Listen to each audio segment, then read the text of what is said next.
Bien. Bonjour à tous. Merci d'avoir été aussi ponctuels, malgré la matinée. Je vous souhaite donc la bienvenue au nom de toute l'équipe d'Optigestion. Je vous remercie d'avoir été pratiquement tous présents. Je vous présente tous nos vœux pour l'année 2014, qui sera marquée par le pacte de responsabilité. On aura peut-être l'occasion d'en reparler. Nous avons donc aujourd'hui le grand plaisir d'accueillir Geoffroy Roux de Bézieux dans le cadre de nos petits déjeuners Optigestion. Et je vais laisser le soin à Eric de présenter notre invité.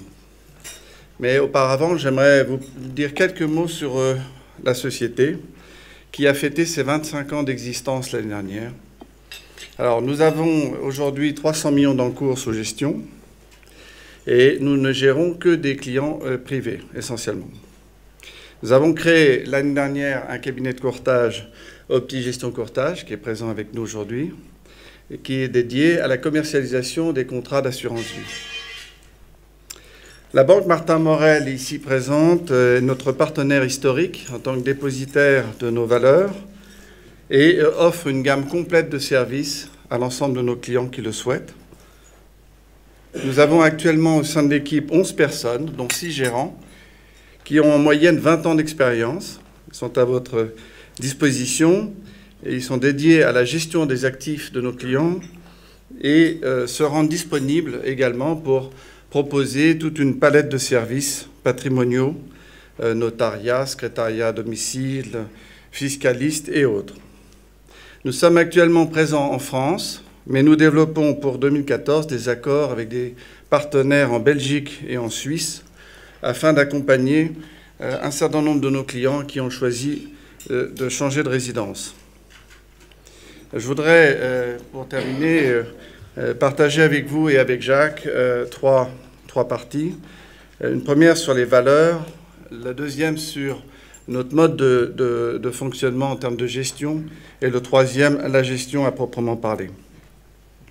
Alors sur les valeurs, je crois que si on devait se différencier de nos partenaires, de nos collègues, je dirais que nous sommes une gestion de patrimoine financier familial, indépendant et inscrit dans la durée.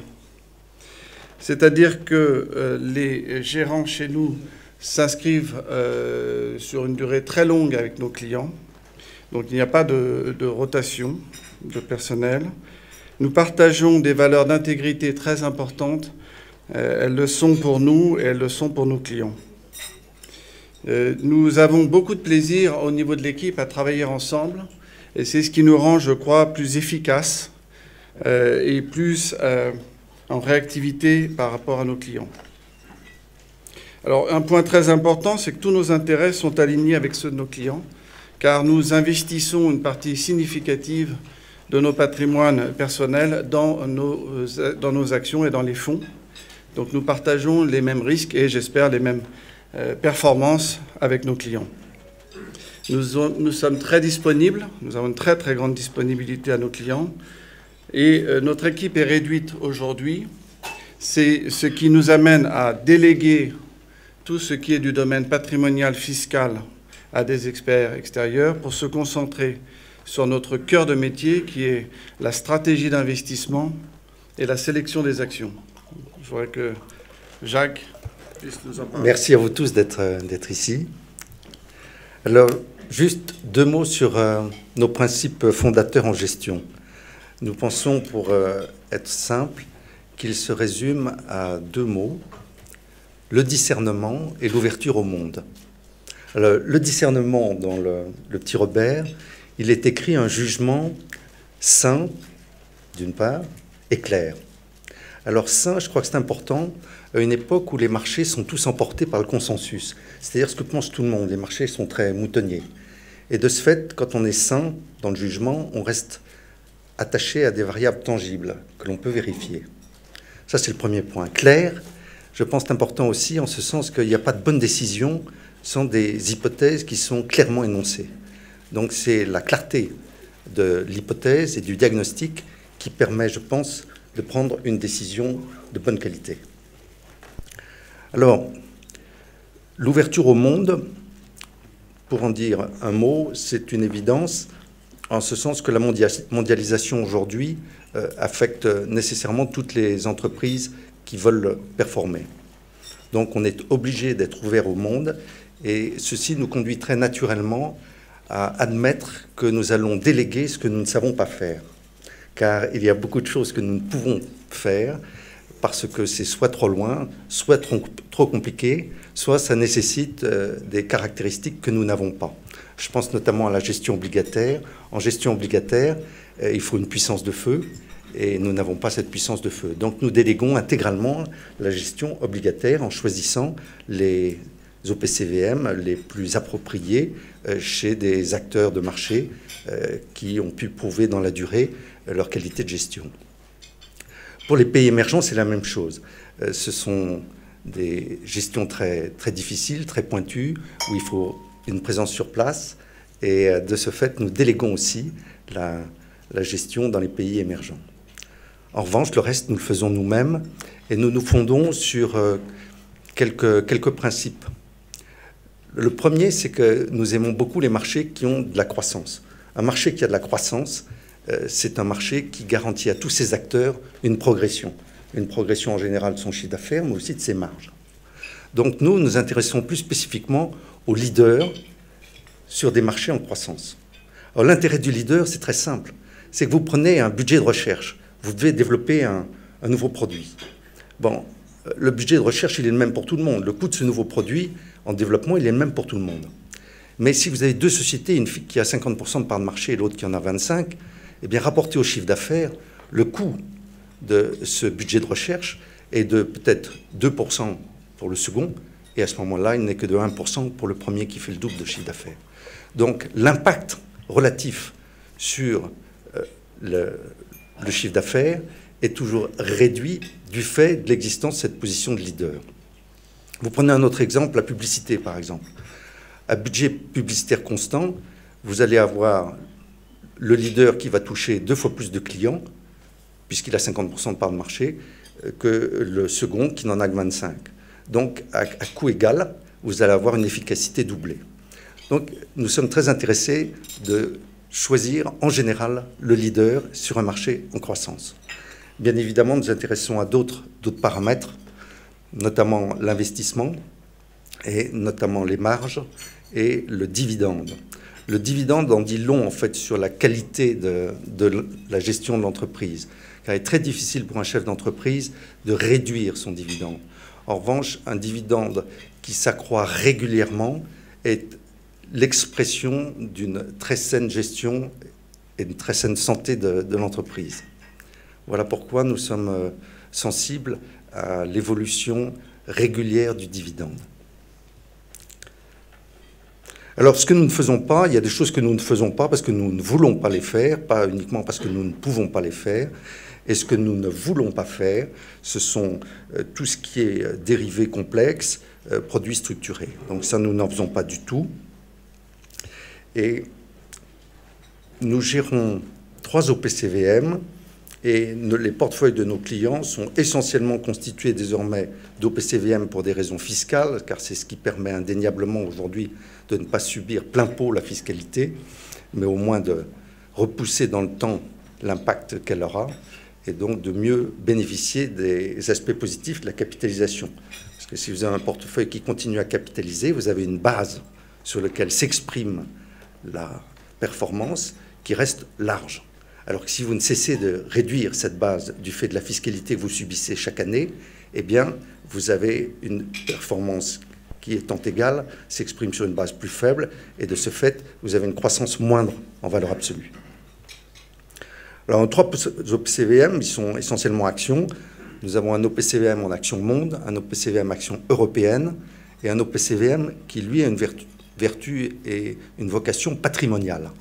Alors, patrimonial, pourquoi? C'est-à-dire que nous avons là une approche un petit peu différente. En général, notre objectif est de saisir les opportunités qui se présentent sur les marchés. Et en termes simples, je dirais que pour un OPCVM patrimonial, l'objectif est avant tout de ne pas perdre d'argent. Je vais vous confier une évidence, c'est que pour gagner de l'argent, il faut commencer par ne pas en perdre.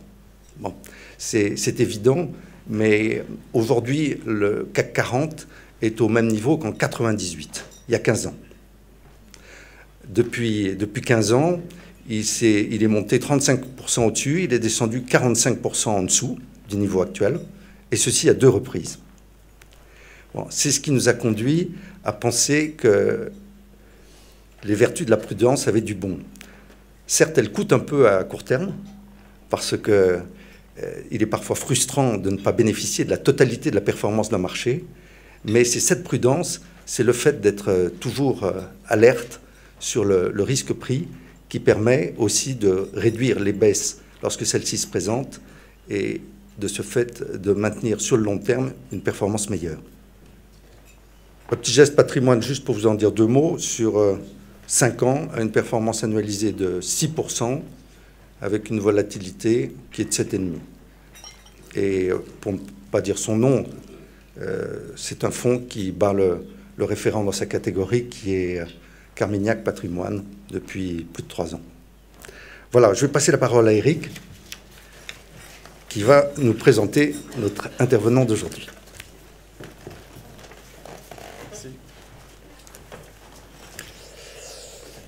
Bien, bonjour à tous, à nouveau bonne année.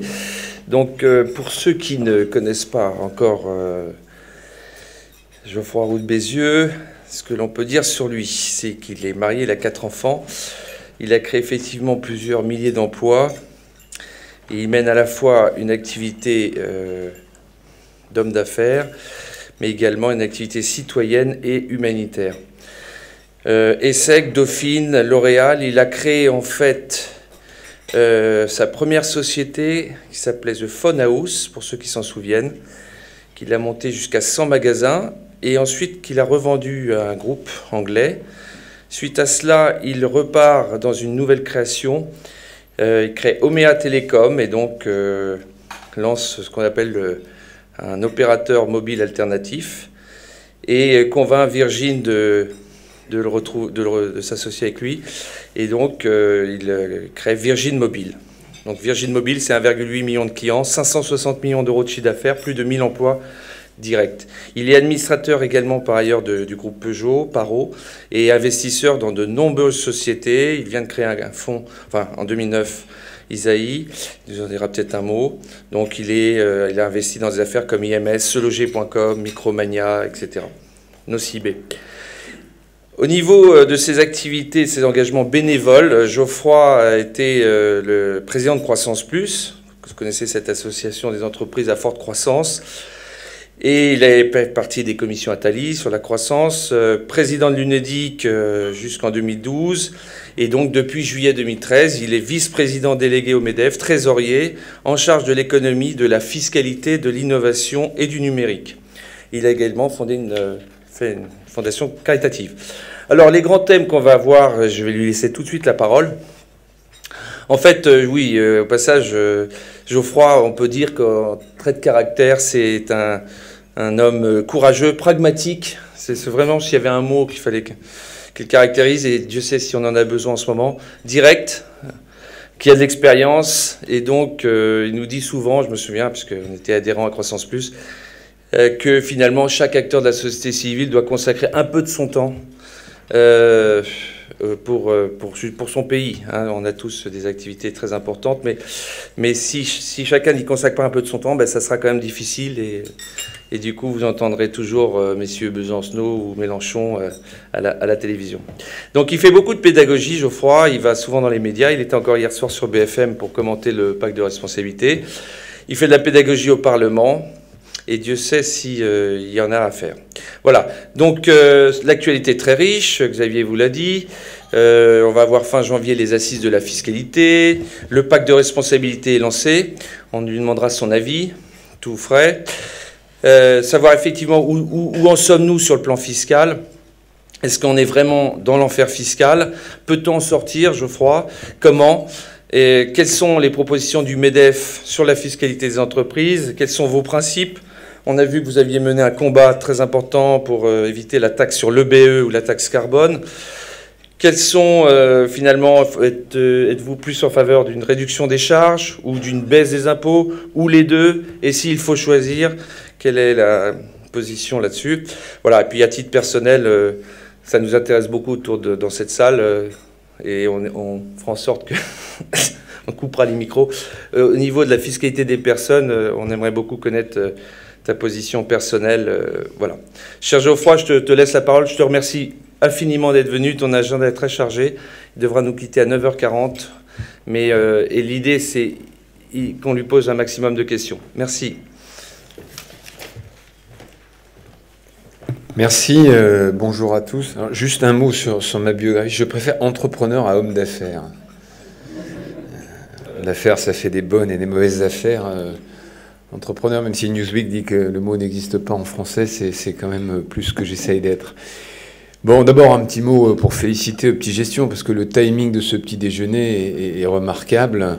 2 mois avant, savoir que la conférence de presse du président de la République était prévue mardi soir, chapeau. Donc, bravo pour cette prescience ou ces informations privilégiées que vous avez recueillies à bonne source. Je ne vais pas parler très longtemps. Moi, je suis venu aussi pour dialoguer, écouter et répondre à vos questions, parler un peu de ce que fait le MEDEF. Donc, juste en quelques minutes, vous dire ce qu'on a essayé de faire avec ce nouveau MEDEF depuis notre élection au mois de juillet.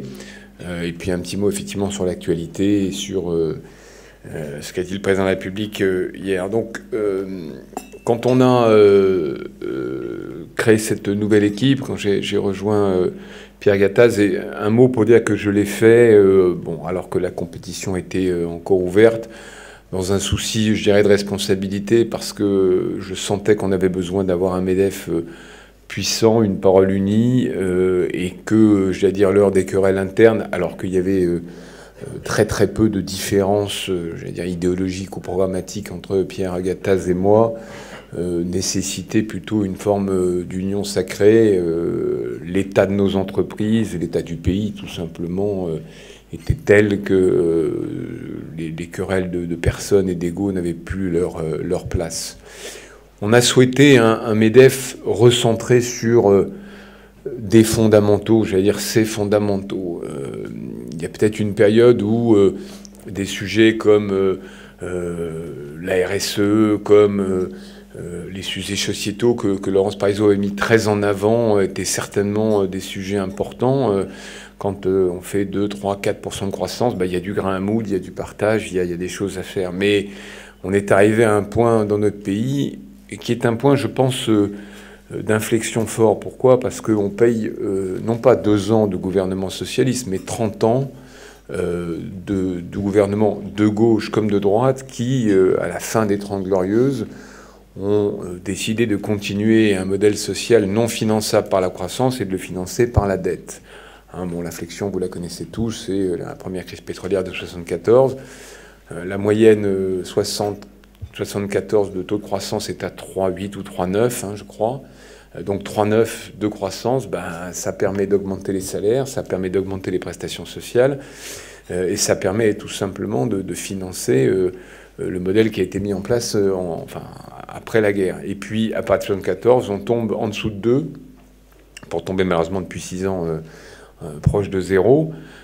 Et donc, comme on ne finançait plus par la croissance de la création de richesse, on a financé par la dette. Vous connaissez les chiffres, on est passé grosso modo de 50% du PIB à 90%, pas un budget en équilibre depuis 1974. Et donc ce lent continuum qui a atteint un peu son apogée ou plutôt son creux, arrive maintenant à la fin de l'année avec un syndrome très fort. Et je pense que c'est une des raisons pour laquelle le président a infléchi son discours, en tout cas fait un coming out social-démocrate, c'est que la reprise est là. Elle est là dans les pays émergents, elle est là aux États-Unis surtout, elle est là chez nos voisins européens, y compris ceux qui ont fait des efforts massifs dits d'austérité ou de restructuration, et elle n'est pas là chez nous. Il faut savoir que pendant longtemps, un certain nombre de ministres, notamment ceux qui étaient au pouvoir en 97-99, étaient sur un thème « ne faisons pas trop de réformes parce que la croissance va revenir, donc on va attendre que la croissance revienne, et puis naturellement, le chômage redescendra, la croissance viendra, et donc les déficits se résorberont. » C'est en fait ce qu'ils ont vécu quand l'équipe Jospin est arrivée au pouvoir. On a un peu oublié, mais le taux de croissance de l'année 99, donc c'est il n'y a pas si longtemps que ça, a été juste en dessous de 4% en France. Sans que, en même temps qu'on mettait en place les 35 heures, et sans que le gouvernement de l'époque n'y soit pour quelque chose, ni d'ailleurs le précédent.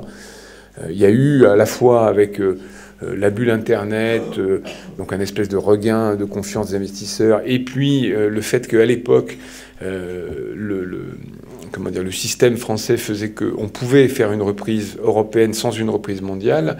On a eu ce formidable regain de croissance sans qu'encore une fois, il y ait eu de mesures de réforme. Et donc, ce gouvernement est exactement sur ce thème-là. On va attendre que ça vienne. Et puis, ça ne vient pas. La fameuse inflexion de la courbe du chômage ne vient pas. Et donc, il y a cette prise de conscience. Donc, on a voulu un MEDEF qui soit... Alors, bon, l'expression avait fait Flores dans la campagne de combat, mais pas de combat contre quelqu'un, contre un gouvernement. C'est vraiment pas le sujet. C'est de combat pour la France, parce qu'on n'a pas envie que nos enfants grandissent dans un pays du tiers-monde, j'allais dire dégradé, l'Angleterre des années 60, c'est-à-dire un pays qui sombre lentement. Un des problèmes de ce pays, c'est qu'il sombre lentement, justement. On n'a pas le choc. Quand on regarde ce qui s'est passé sur les 6 dernières années, les Français n'ont pas été atteints comme les Espagnols, comme certains pays d'Europe du Sud, parce que les amortisseurs sociaux sont tels qu'en réalité, et quand vous regardez d'ailleurs l'augmentation des salaires, les salaires par rapport à l'inflation ont continué à augmenter. Donc il y a eu des gains de pouvoir d'achat, même sur l'année 2013, dans les salariés du privé. Le seul choc, c'est le chômage. Mais le chômage chez les autres. Alors, pas pour les chômeurs, vous allez me dire, mais pour la majorité de la population. C'est un risque, c'est une peur. Du coup, ça bloque la consommation, mais ça ne les touche pas dans leur chair. Donc on a eu beaucoup de mal, depuis 30 ans, à faire comprendre aux Français que le système ne peut plus durer. Alors, est-ce qu'on y est arrivé? Est-ce que ce pacte de responsabilité correspond à quelque chose? Écoutez, nous, on a envie de dire chiche, sans illusion et sans naïveté. D'abord parce que, je le dis, on est là dans un combat pour la France et que donc il faut, même si on peut soupçonner les uns les autres d'arrière-pensée, si on peut soupçonner les uns les autres de faiblesse dans l'action et qu'il ne faut pas se bercer ni de mots ni d'illusions, on ne peut que dire chiche, on ne peut que essayer. Surtout qu'un certain nombre de mots qui ont été prononcés à la fois le 31 pour les vœux et hier soir sont assez forts quand un président socialiste parle d'abus dans la sécurité sociale. C'est un vocabulaire qui est relativement nouveau, à gauche comme à droite. Quand il parle fortement de baisse d'impôts financées par des économies avec des chiffres, alors qu'on peut trouver insuffisants, on y reviendra, mais ils sont quand même de plusieurs dizaines de milliards d'euros, c'est un vocabulaire nouveau. Alors, évidemment, tout ça demande à être traduit par des actes. Le compte n'y est pas tout à fait, puisque hier soir, si on a compris ce qu'a dit le président par rapport au CICE, qui est 20 milliards d'abaissement de charges, il y aurait à peu près 10 milliards supplémentaires, hein, puisque la suppression des cotisations familiales, c'est 35 milliards, donc ça fait entre 10 et 15 supplémentaires. Nous, on estime le différentiel de coût du travail entre la France et l'Allemagne autour de 50 milliards d'euros. Donc, j'allais dire, il manque, entre guillemets, pour rattraper l'Allemagne et revenir à ce qui était notre compétitivité en l'an 2000, enfin dans les débuts des années 2000, à peu près 15 milliards d'euros. Cela étant dit, petite incise, j'en profite pour le dire, le patronat, enfin les patrons plutôt, pas le patronat, portent une part de responsabilité, parce que quand vous regardez les gains de compétitivité en Allemagne, ils ont été faits par une baisse des charges, par des réformes structurelles que vous connaissez, la réforme Schröder, mais aussi par une modération salariale forte. Or nous, quand on regarde ce qui se passe en France, on a un système qui est assez pervers, parce qu'il y a une négociation de branche qui se met en place, avec une négociation sur les minimums. Vous savez, les minimums par qualification. Or, c'est toujours une négociation qui va au-delà de l'inflation. Donc, si l'inflation est 0,7, comme en 2013, la négociation aboutit à 1%, à 1,2. Et puis après, l'entreprise, en général, les grandes entreprises, pour acheter la paix sociale, hein, disons-le simplement, rajoutent une petite couche. Et qu'on aboutit à 1,5, parce que sinon, il n'y a pas d'accord. Les syndicats disent, on ne va pas négocier pour avoir ce qu'on a eu dans la branche. Et donc, au final, quand vous regardez ce qui s'est passé, y compris dans les 6 dernières années donc de récession dure, on a des augmentations salariales qui ne correspondent ni à l'inflation, ni surtout au gain de productivité. Et donc l'augmentation du coût du travail est pour partie le fait de l'augmentation des charges, mais aussi pour partie le fait de l'augmentation des salaires nets, ou enfin du différentiel en tout cas entre les gains de productivité et les salaires. Et c'est caractéristique du modèle français, c'est-à-dire ceux qui sont en emploi s'en sortent plutôt bien, en particulier dans le monde de la grande entreprise, et du coup, c'est ceux qui ne sont pas en emploi qui en souffrent. C'est le grand débat qu'on a souvent avec les gens de Force ouvrière entre le choix entre la fiche de paye et l'emploi. On dit le vrai pouvoir d'achat à donner aux Français, c'est de les employer, même à des salaires faibles, parce qu'on est toujours mieux avec un emploi, au-delà des problèmes de dignité, etc., que sans emploi. Or, le fait d'augmenter les salaires des gens en emploi, ça détruit de l'emploi, ou en tout cas ça n'en crée pas, puisque ça renchérit le coût salarial. Donc pour revenir au discours de hier soir, le compte n'y est pas tout à fait sur la baisse des charges, mais il faut quand même reconnaître qu'un effort de 30 ou 35 milliards d'euros, ça n'a jamais été fait depuis 30 ans. Et s'il est vraiment financé par des économies, ça n'a jamais été fait, puisque, vous le savez, le gouvernement, les gouvernements successifs augmentent le poids des dépenses publiques. On a atteint ce 57%. Pour ça, avant les vœux, quand Bernard Cazeneuve ou Pierre Moscovici disaient on fait 15 milliards d'économies, non, c'est pas 15 milliards d'économies, c'est 15 milliards de dépenses, de ralentissement de la hausse mécanique des dépenses de l'État. C'est comme le type qui grossit chaque année de 10 kilos. L'année où il grossit de 5, il n'a pas maigri. Il n'a grossi que de 5 kilos. Donc s'il y a des vraies économies, c'est aussi une première que ni les gouvernements Chirac, ni Balladur, ni etc., quand on prend les gouvernements successifs n'ont fait, parce que la mécanique d'augmentation des dépenses continuait. Côté fiscalité, donc il y a cette idée de réunir tous les acteurs à partir du 20 janvier, du 25 janvier, autour de ces assises de la fiscalité. Qu'est-ce qu'on en attend? Qu'est-ce qu'en attend le gouvernement? Nous, on en attend des principes très simples. Bon, d'abord, il y a une surfiscalité française bien connue qui est à peu près de l'ordre de 45 à 50 milliards d'euros, toujours comparée à l'Allemagne, qui ne se situe pas tellement au niveau de l'impôt sur les sociétés, mais beaucoup plus au niveau des impôts de production et des taxes affectées, c'est-à-dire que c'est tout ce qui remonte en haut du compte d'exploitation. Donc le MEDEF a 3 principes simples. Le premier, qui est peut-être le plus simple, qui est de simplifier le nombre d'impôts qu'on paye.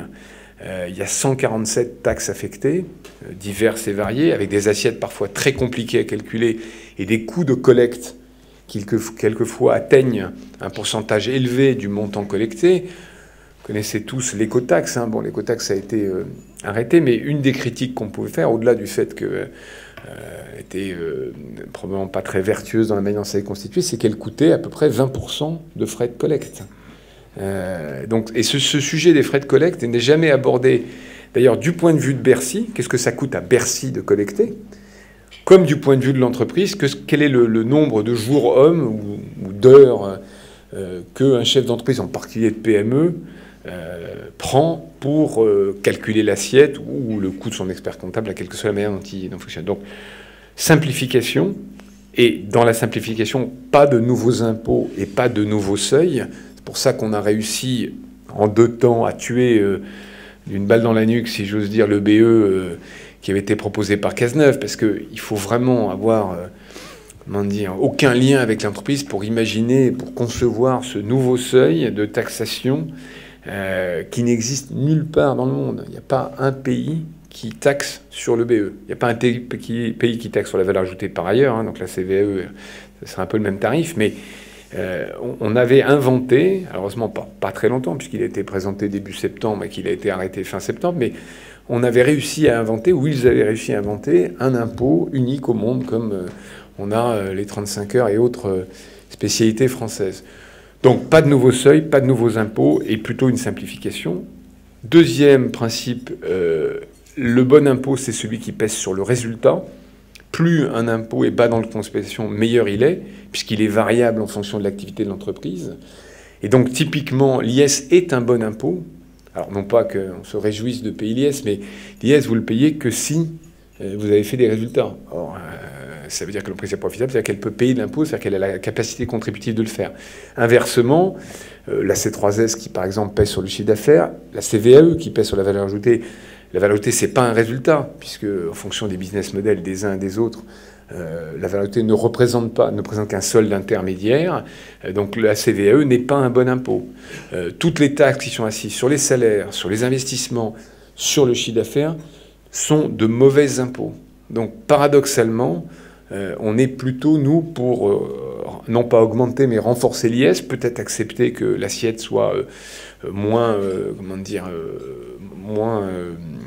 l'expression n'est pas bonne parce que c'est celle de Bercy, mais moins mitée, c'est-à-dire qu'il y ait moins de possibilités de déduction sur l'IS, et que par contre, en haut du compte d'exploitation, on supprime des impôts. Et puis, troisième principe simple, il faut une pluriannualité dans la baisse d'impôts, et que cette pluriannualité ne soit pas remise en question. Traditionnellement, Bercy fonctionne avec des PLF, avec une seule année, et donc chaque année, c'est le bal des amendements, c'est la remise en cause de tout.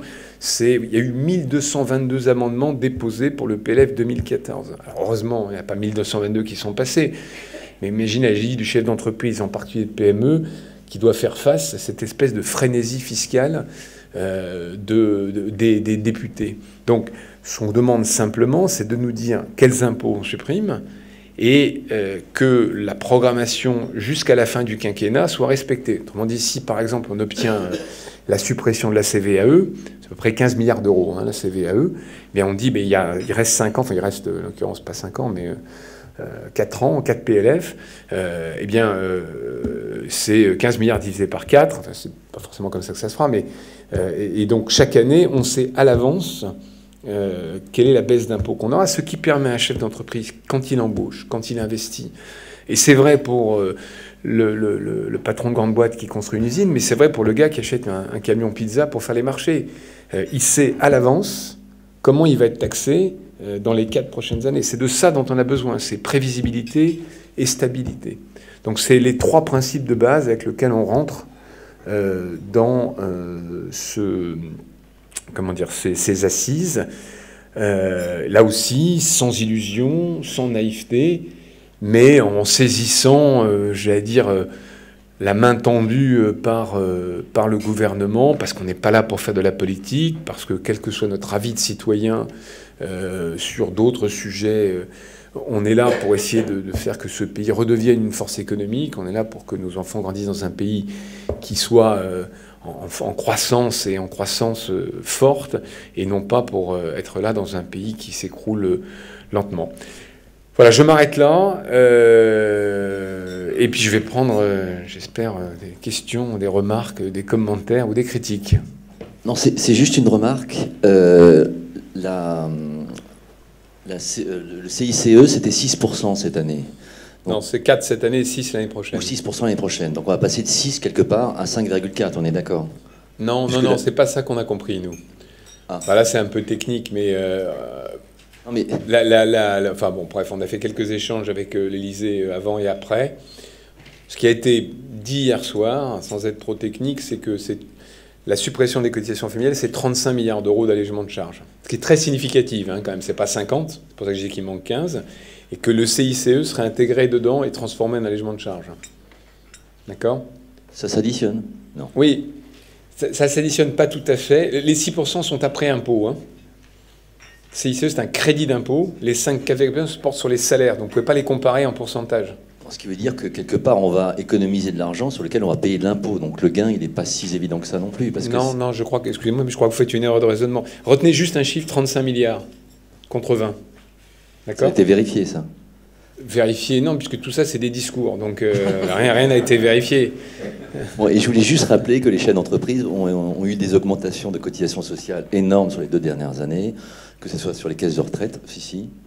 Ah, c'est pas juste. Ils ont eu des augmentations sur 30 ans, mais sur les 2 dernières années, il n'y a pas eu d'augmentation de cotisation, d'augmentation d'impôts, mais pas de cotisation. Si. Lesquelles? Les caisses de retraite, par exemple, des indépendants, la CIPAB, le RSI. Alors, sur les indépendants, pardon, vous avez tout à fait raison. Sur les chefs d'entreprise, entrepreneurs. Oui, d'accord. Sur les indépendants, c'est juste. Alors, sur les salariés, c'est vrai, les chefs d'entreprise salariés n'ont pas eu ça. Mais juste rappeler que les chefs d'entreprise indépendants, ce qui sont quand même tous les artisans, les commerçants, les professions libérales, ceux qui embauchent beaucoup, qui s'ils embauchaient juste un salarié, ça suffirait à résorber le chômage. Voilà, je voulais juste rappeler ça et que quelque cette part... année, il a dit hier soir, il me semble, je suis presque sûr que ça allait toucher aussi les indépendants. Hein. C'est ce que j'ai compris aussi. Donc là, c'est 5,4. Mais attention au pourcentage, hein, parce qu'on ne parle pas des mêmes pourcentages. Encore une fois, 5,4, c'est sur les salaires, d'accord, et la cotisation familiale, donc sur les salaires ou les revenus des indépendants, alors que 6%, c'est du crédit d'impôt, donc tout en bas. Donc c'est pas les mêmes pourcentages. C'est pas, je vous assure, là, vous faites le calcul, prenez juste une calculatrice, vous verrez que c'est pas les mêmes, on compare pas les mêmes pourcentages. Donc raisonner en milliards d'euros, c'est 20, CICE c'est 20 en année pleine, encore qu'on n'est pas sûr que ça soit 20, puisque ça dépend de l'IS payé. Hein. Pensez à ça, c'est un crédit d'impôt, c'est la subtilité du système. Et là, si on supprime vraiment, encore une fois, hein, ce sont des discours, c'est pas des, on n'a pas vu les décrets. Hein, donc. Mais si vous voulez, entre 0 et 35 milliards, j'allais dire tout million, enfin tout milliard qu'on pourra obtenir dans l'état actuel des entreprises françaises est bon à prendre. Et il y a un besoin, enfin nous on sort de 6 mois de campagne, on a vu beaucoup d'entrepreneurs de terrain, les gens sont à l'asphyxie. Et cette asphyxie, elle ne date pas de l'augmentation de la CIPAV. Encore une fois, c'est 30 ans j'allais dire de laisser aller, c'est pas le bon mot, mais d'augmentation successive 0,1% par 0,1%, qui au final ont rendu les entreprises françaises totalement non compétitives. Vous avez vu le chiffre qu'a sorti l'INSEE, qui est pourtant pas un repère d'ultralibéraux, et qui a montré que les entreprises françaises étaient à 28,2% de marge, c'est-à-dire le taux le plus bas à la fois en Europe et de leur histoire, ou de leur histoire récente, enfin des 30 à 40 dernières années. Donc, bien sûr qu'on sera très vigilant pour que ça soit bien 35 milliards d'euros. Je l'ai dit, hein, le compte n'y est pas, puisque pour revenir à l'Allemagne, il faut 50. Bon. Mais prenez aussi le message de modération salariale. Parce que, alors c'est pas vrai pour les indépendants, je l'ai dit, hein, les chefs d'entreprise portent une part de responsabilité, c'est-à-dire que ne pas négocier ce qu'on appelle les NAO le plus durement possible, parce que la compétitivité, ça passe aussi par les augmentations, enfin par la modération salariale, et ce qu'ont fait les Allemands. Hein. Les Allemands, ils ont sacrifié le pouvoir d'achat contre l'emploi et l'exportation.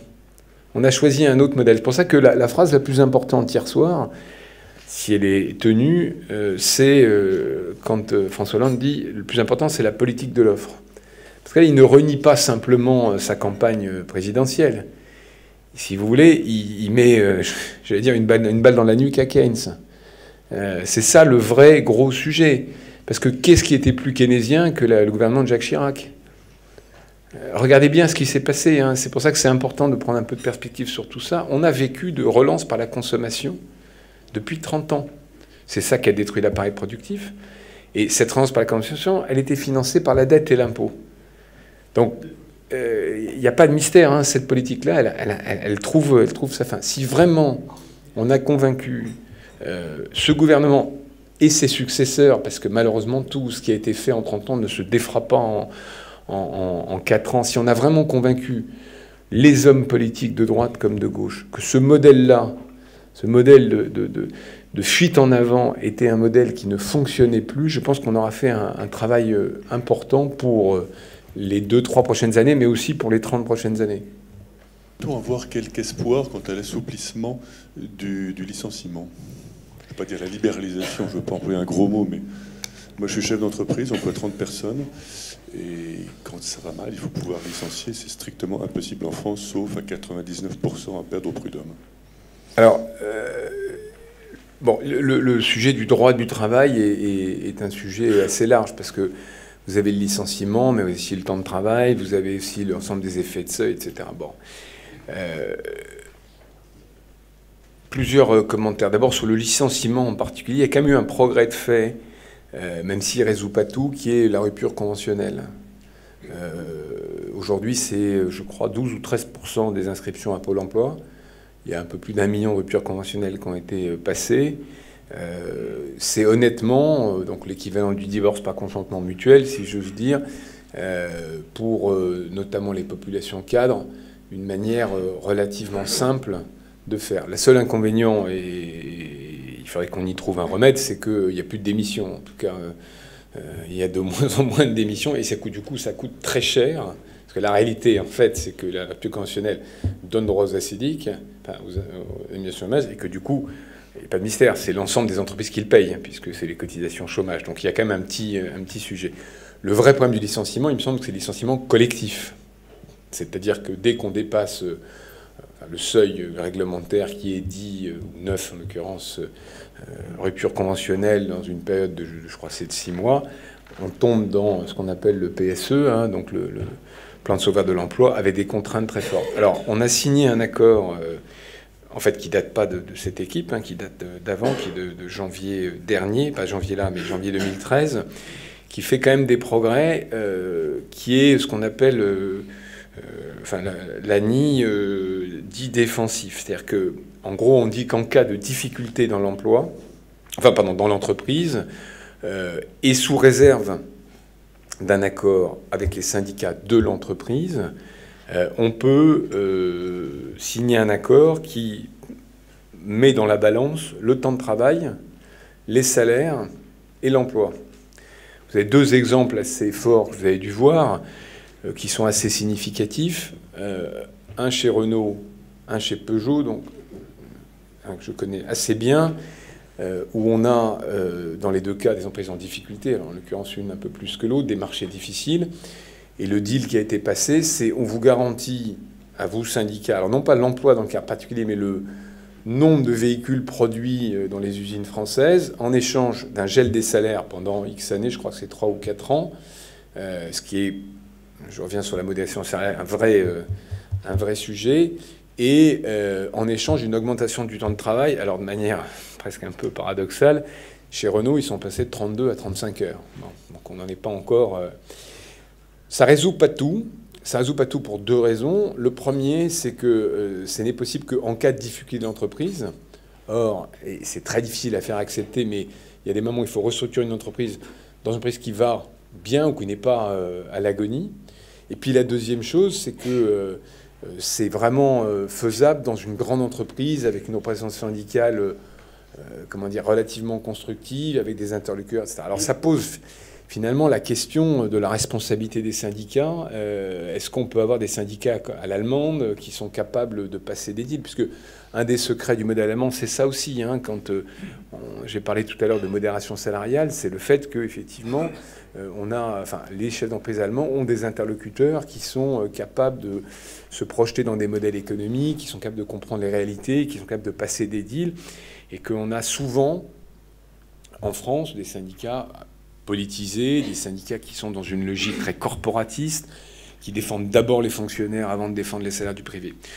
Ce qu'on essaie de faire, la philosophie qu'on a, parce qu'évidemment, au MEDEF, on ne peut pas changer les syndicats. C'est au-delà de nos capacités.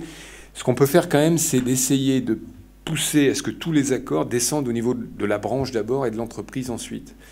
Ce que je constate simplement, c'est que plus un syndicaliste est, les pieds dans l'entreprise, plus il est proche de la réalité de ce qu'il essaye de défendre. Le meilleur exemple que je vous donne, c'est que l'accord dont je parlais, l'accord de janvier 2013, n'a pas été signé par Force ouvrière au niveau national, et 3 mois après, le syndicat, le représentant Force ouvrière de Renault l'a signé. Autrement dit, le gars du haut qui est syndicaliste à plein temps, politisé, dans une logique finalement pas du tout intérêt des salariés, a une espèce de réflexe corporatiste. Mais le type qui se dit, si je signe, je garantis qu'il y aura, 1 million de voitures sur les 3 prochaines années dans les usines françaises, donc je garantis l'emploi, donc je fais mon boulot de défendre l'intérêt des salariés, à signer. Et j'accepte pour ça qu'il n'y ait pas d'augmentation de salaire pendant les 3 ans en question, les 4 ans, je sais pas si c'est 3 ou 4 ans. Ça peut être qu'un combat. Il n'y aura pas sur le droit du licenciement comme sur le droit du travail, je crois qu'il ne faut pas attendre, étant les syndicats qu'on a aujourd'hui, de grands jours J où tout d'un coup le code du travail qui fait 3200 pages passe à 320 pages. Non, mais je crois simplement que c'est des victoires qui sont faites accord par accord, morceau par morceau, parce que elles ne peuvent être faites que dans un cadre de discussion avec les syndicats, et que les syndicats français sont ce qu'ils sont. Ils évoluent très lentement.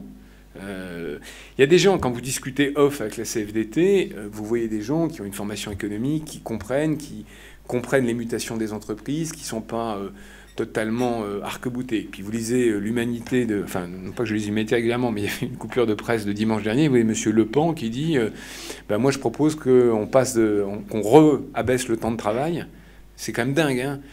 On est en 2014, pardon, et vous avez un type responsable de la première centrale syndicale française qui dit qu'il faut de nouveau rabaisser le temps de travail pour partager le travail, et il faut créer 450 000 postes de fonctionnaires supplémentaires.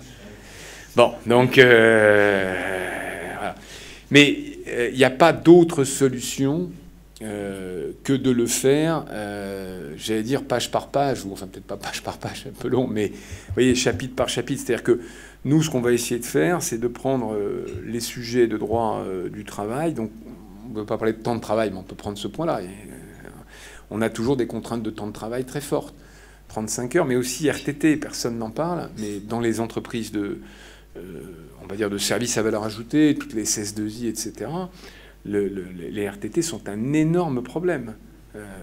Et un problème de compétitivité forte, parce que quand vous avez des cadres qui prennent 8 semaines de vacances quand leurs homologues allemands, anglais ou espagnols n'en prennent que 5, ou américains n'en prennent que 3, il y a un vrai problème de compétition. Et là, je peux vous dire que, enfin, vous l'avez peut-être vu, mais dans les entreprises, la négociation RTT, elle est beaucoup plus dure que les 35 heures.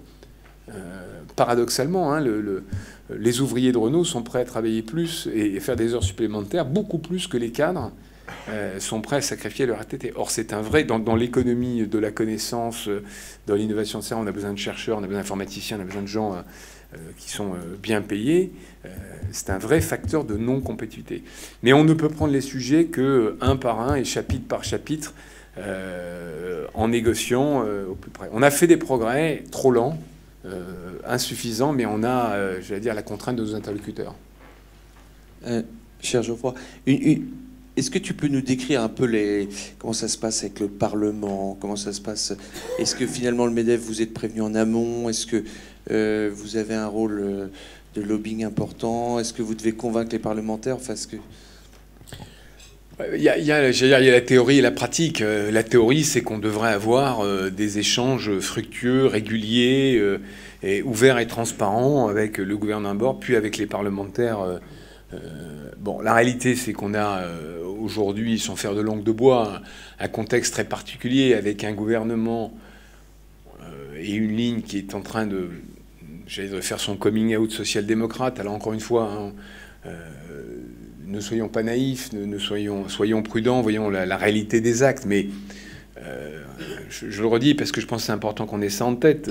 Jamais un gouvernement de droite n'a proposé 35 milliards d'euros d'allègement de charges. Donc, bon, il y a quelque chose qui se passe, et une majorité qui a deux caractéristiques. La première, on ne le dit pas assez, mais il y a, je crois, sur les députés socialistes, 150 primo-députés, des gens qui n'ont jamais été au Parlement, et dont la carrière professionnelle s'est déroulée, 22 ans attaché parlementaire, puis ensuite conseiller général, puis ensuite conseiller municipal, puis ensuite député. Donc ils n'ont jamais travaillé dans le monde réel. C'est pas juste travailler en entreprise, hein, parce que à droite, il n'y a pas beaucoup de chefs d'entreprise, mais le fait d'avoir travaillé pour gagner sa vie, j'ai discuté Laurent Berger, je voyais qui c'est le patron de la CFDT, bon, ben, il a commencé, il a travaillé, il était dans l'aide sociale, je crois, mais il a travaillé, il sait ce que c'est que le monde du travail. Alors, pas dans l'entreprise privée, mais dans le monde du travail. Mais faire sa carrière dans la politique coupe de la réalité. Et ce sont des gens qui ont une vision très théorique de l'économie, et qui, en gros, vous disent mais on sait ce qui est bon pour vous. On l'a lu dans les livres. Je caricature un peu mon propos. Donc on a un énorme travail de pédagogie à faire auprès de ces élus qui, les uns les autres, avec quelquefois un fond idéologique, quelquefois tout simplement parce qu'ils croient qu'ils détiennent l'intérêt général beaucoup plus que les autres partis, j'allais dire, veulent notre bien malgré nous. Le BE, c'est ça, hein. Le BE, j'ai une discussion surréaliste avec Eckert, qui est le rapporteur de la commission des finances, et qui dit mais pourquoi vous êtes contre? C'est bon pour vous.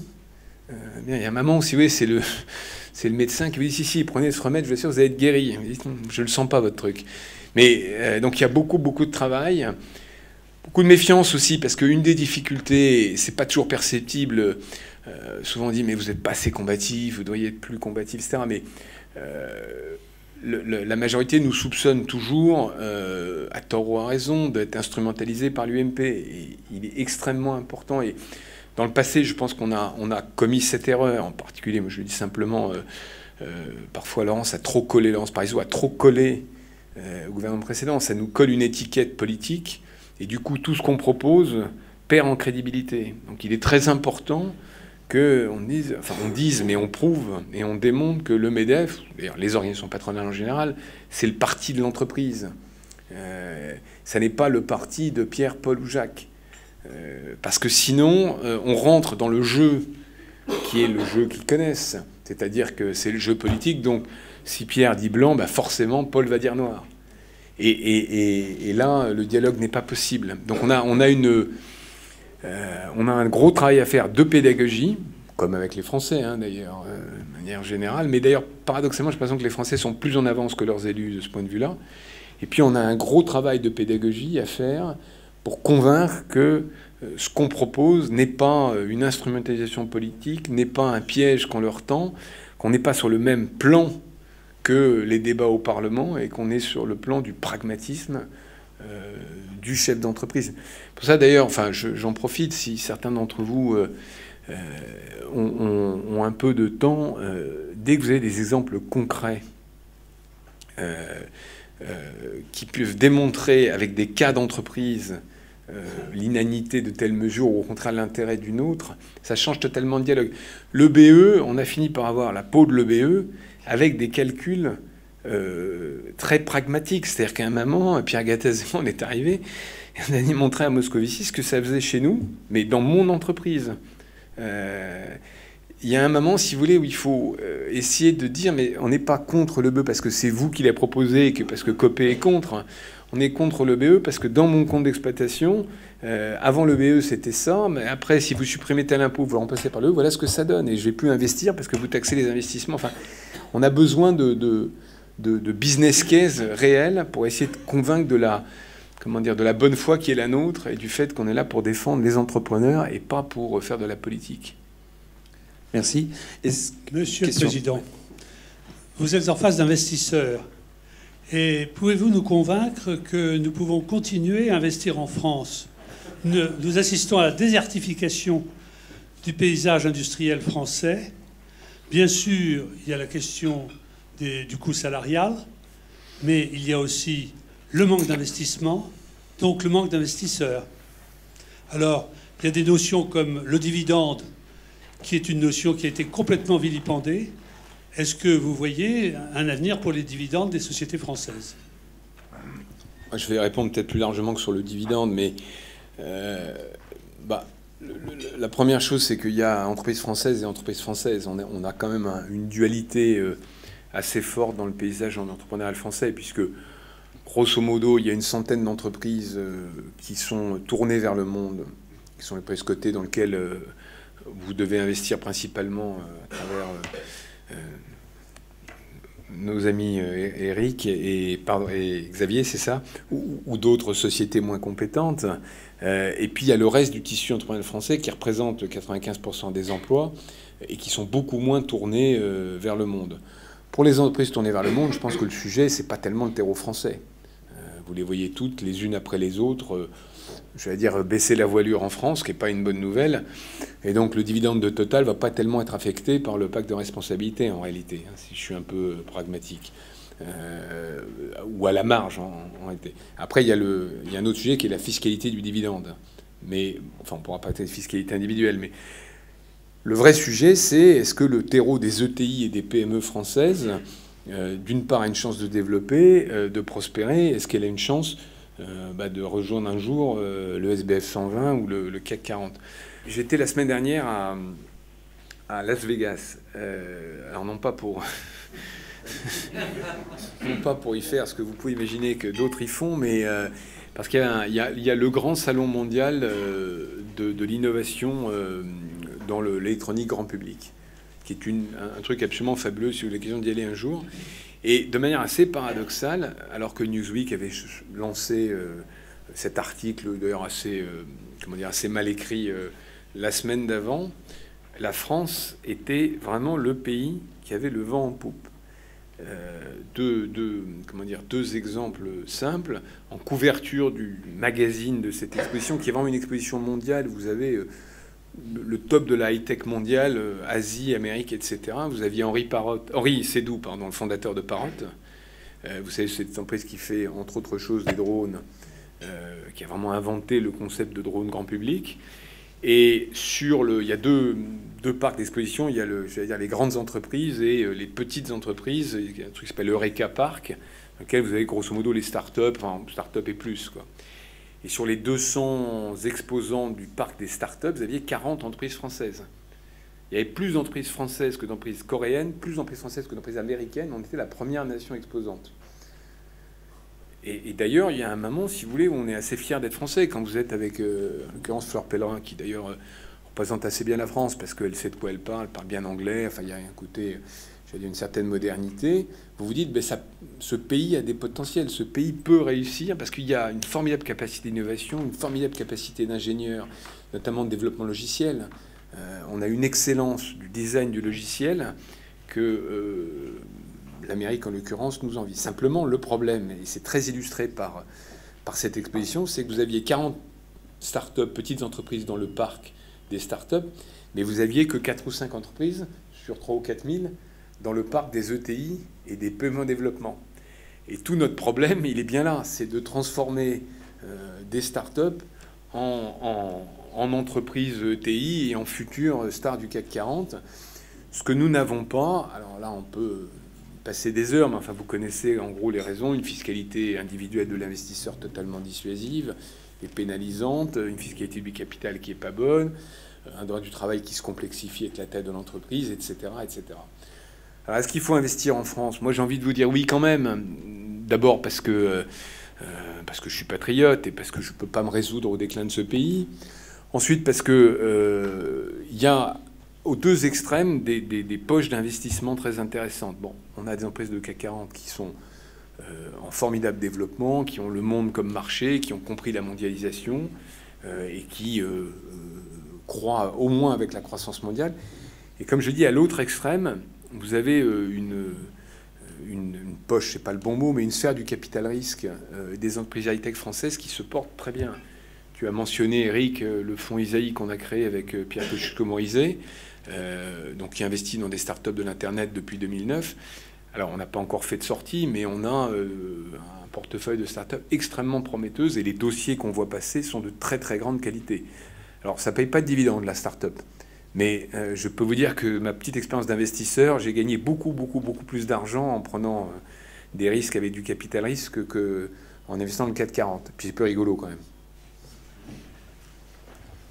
Ça, c'est pas de la pub pour nous. Est-ce qu'il y a d'autres questions dans la salle? Oui, sur ma gauche, oui, là-bas. Bonjour. Agnès de l'Étoile, j'ai la chance d'être cliente d'OptiGestion, mais je suis également fiscaliste international. Et je rebondis justement sur le sujet des ETI, PME à l'international, puisque ça fait partie des sujets qui concourent à la compétitivité.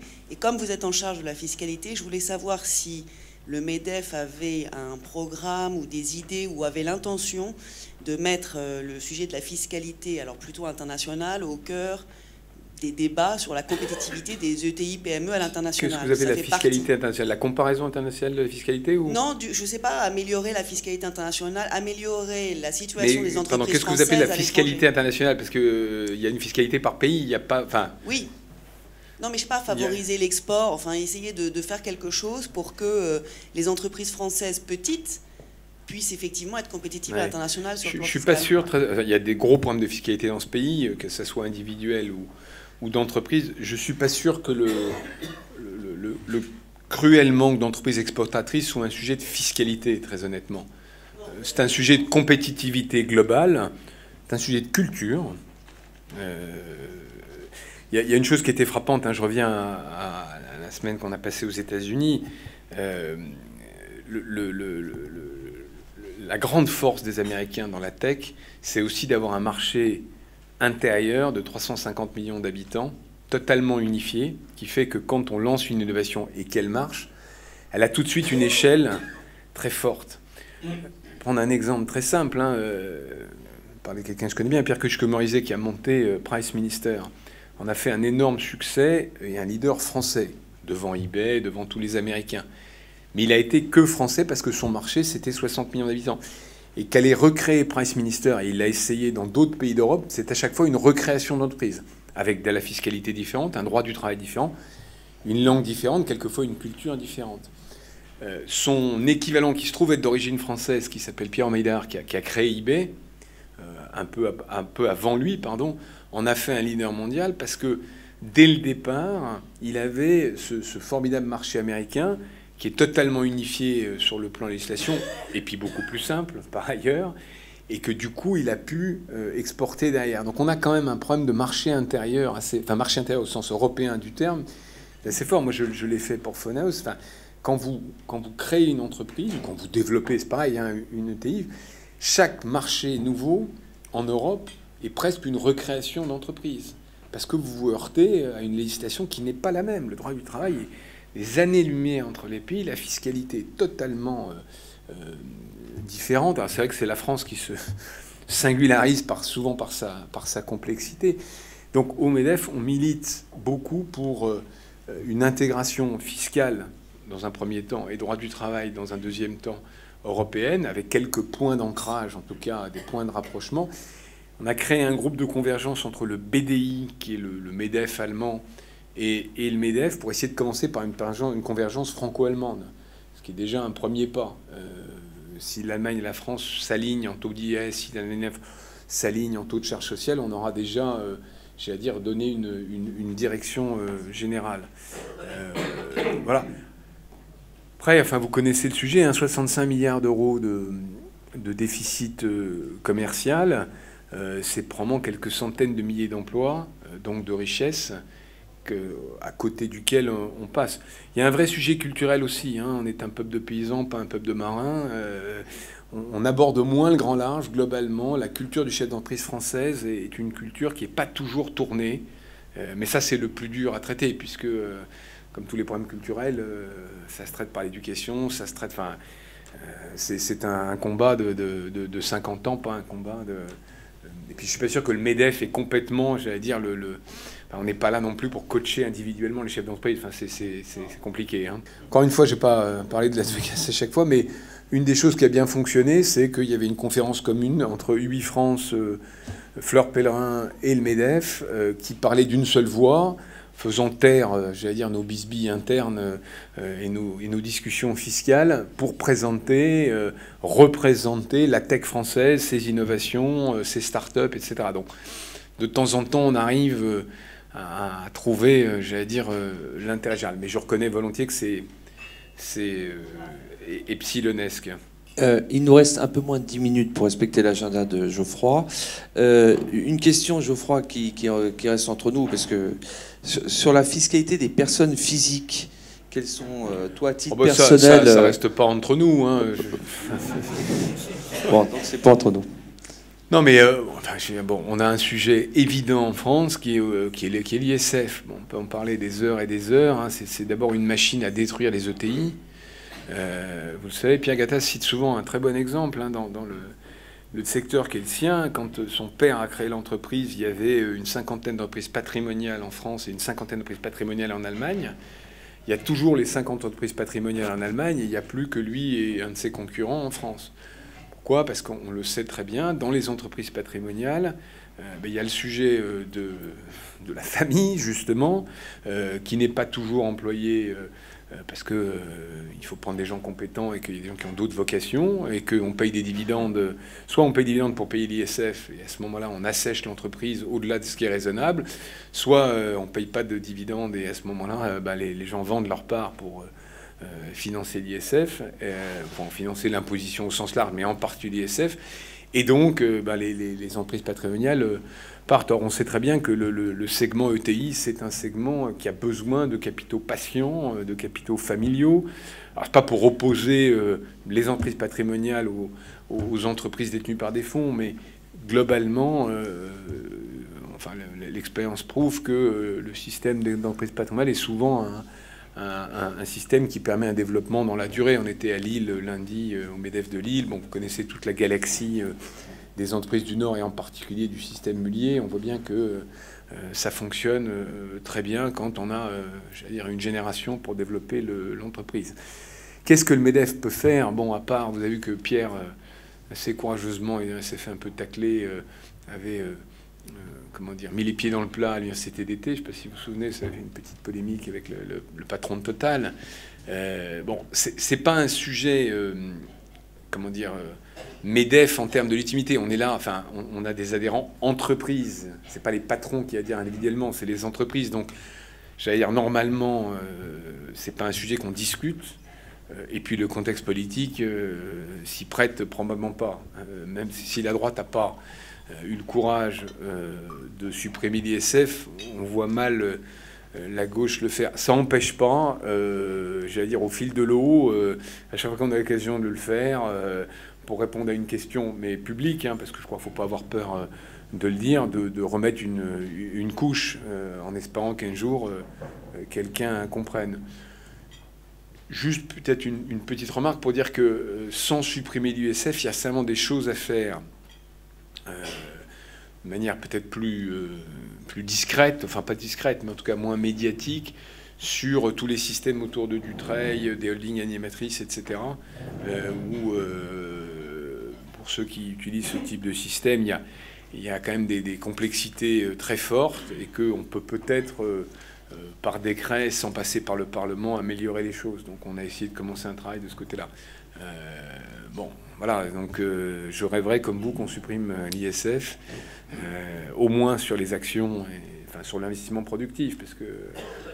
bon, et au niveau des impôts sur le capital qui ont été alignés sur ceux du travail, au niveau des droits de succession, quelle est ta position? Eric, tu la connais, ma position. J'allais dire, quand on est entre nous dans les salons dorés de l'Interallié, on peut se faire plaisir et comment dire, balancer des anathèmes et des slogans. Le sujet, c'est comment convaincre en réalité. Il me semble quand même, si vous voulez, c'est peut-être, vous serez peut-être pas d'accord avec ça, c'est que à la fois dans une casquette MEDEF, notre job c'est l'entreprise, et donc c'est forcément l'appareil productif qu'il faut descendre. Donc ça, c'est notre légitimité, si vous voulez. Et puis, si on sort de la casquette MEDEF et qu'on regarde l'intérêt général, j'allais dire, il faut d'abord redresser l'appareil productif, recréer de la richesse, et une fois qu'on aura recréé de la richesse, on fera défendre la dette de l'État, et on pourra éventuellement, à ce moment-là, baisser les impôts individuels. Vous voyez, c'est dans cet ordre-là qu'il faut le faire, parce que tout le problème, c'est qu'en détruisant l'appareil productif au sens large, hein, production, services, etc., mais enfin, nos entreprises, on assèche les finances publiques, parce qu'en réalité, ce que ce gouvernement, que tous les gouvernements n'ont pas compris, c'est que la hausse des cotisations et des impôts détruit l'assiette. Je m'arrête juste 10 secondes sur un phénomène là, que j'ai pas mal discuté avec Bercy, sur l'augmentation de la TVA sur les services à la personne. Il est probable, le chiffre n'est pas publié, qu'en 2013, les rentrées de TVA en valeur absolue seront inférieurs à ce qu'ils étaient avec une TVA avec la TVA plus faible. Autrement dit, on revient à ce vieux proverbe qui est « trop d'impôts tue l'impôt ». Alors évidemment, les services à la personne, c'est le cas caricatural, puisque vous avez 2 heures de jardinier pour tondre votre pelouse. À un moment, entre le black, enfin entre le cash pour être plus... Et le CESU ou l'équivalent, le basculement est très très facile. Mais le raisonnement vaut, et ça c'est une logique qui n'a pas encore atteint Bercy. C'est-à-dire qu'il faut comprendre, c'est que les gens de Bercy ils raisonnent à ISO gâteau. Ne comprennent pas le truc quand on leur dit vous allez monter le taux d'IS, la fameuse surtaxe IS là qu'ils ont mis en place pour remplacer le DE. Très bien, faites ça si vous voulez 2,5 milliards, mais vous n'aurez pas 2,5 milliards. Parce que les grands groupes vont s'adapter. Vous aurez peut-être 2,5 milliards la première année, parce qu'ils vont être pris dans les phares.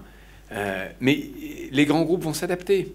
Ils vont trouver le moyen. Et votre assiette, elle va tout simplement se réduire. Et cette idée d'un raisonnement de pluriannuel, de se dire, voilà, si je bouge les paramètres, est-ce que l'assiette va évoluer? C'est en dehors du schéma mental de l'administration fiscale. Mais on est vraiment sur 2 planètes différentes quand on discute de ça. Le jour où on aura fait comprendre à toute cette équipe que... Et je ne parle pas des politiques, là, je parle de l'administration, hein, que le gâteau fiscal, c'est pas un gâteau qui reste stable, qu'il évolue, que le comportement des acteurs économiques dépend de la fiscalité. Alors, elles me disent oui, mais ça, c'est pas vrai, les gens sortent pas. Mais si, les gens ils partent, ils bougent, ils évoluent dans leur comportement, notamment dans le milieu des entrepreneurs, ils se payent par dividende ou pas.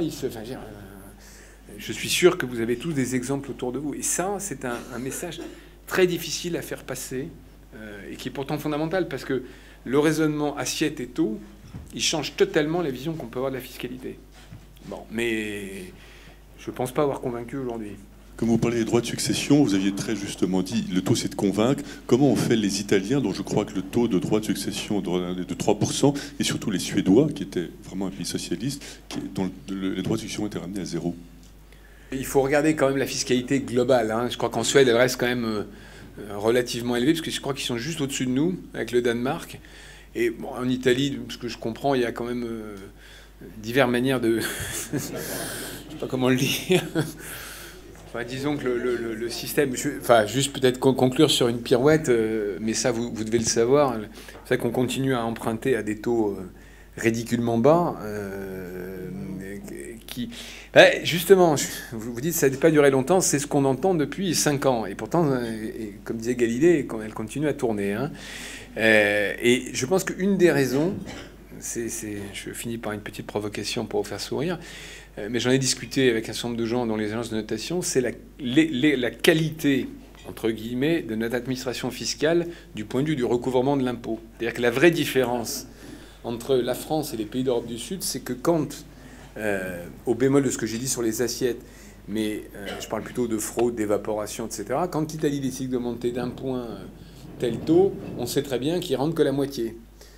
Quand la France dit j'augmente tel impôt de 1%, tel droit de succession, malheureusement pour nous, contribuables, et heureusement pour les finances publiques, le taux d'évaporation est très faible. Et donc, finalement, c'est un petit peu comme vous faites confiance à une entreprise, vous savez que